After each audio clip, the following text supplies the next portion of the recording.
রাহুল অরুণোদয় ব্যানার্জিকে হারানোর পর যেন একেবারে ভেঙে পড়েছেন প্রিয়ঙ্কা সরকার। শেষ বিদায়, সেই মুহূর্তের পর থেকে তার শারীরিক অবস্থার অবনতি হয়েছে, এমনটা এখন দাবি করা হচ্ছে। ঘনিষ্ঠ মহল থেকে জানা যাচ্ছে এই আকস্মিক ধাক্কা তিনি সহজে মেনে নিতে পারেননি। মানসিকভাবে এতটাই ভেঙে পড়েছেন যে তার শরীরও ধীরে ধীরে সাড়া দেওয়া বন্ধ করে দেয়। প্রথমে তিনি নিজেকে সামলানোর চেষ্টা করলেও পরে অসুস্থ হয়ে পড়েন বলে জানা গেছে। এই খবর সামনে আসতে অনেকেই বলছেন, একজন মানুষ ভেতরের কষ্ট কখনো কখনো শরীরেও প্রভাব ফেলে। বাইরে থেকে যতই শক্ত দেখা যায়, ভেতরে যে কতটা কষ্টে ভেঙে পড়েছে সেটা বোঝা যায় না সহজে।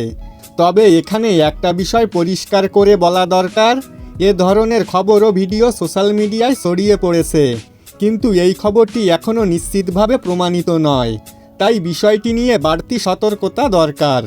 একজন কাছের মানুষকে হারানোর যন্ত্রণা যে কতটা গভীর হতে পারে সেটাই যেন আবার সামনে এনে দিল এই ঘটনাটি। তো বন্ধুরা, আপনাদের কি মনে হয়, এমন মানসিক কষ্ট কি সত্যিই একজন মানুষকে এতটা অসুস্থ করে দিতে পারে?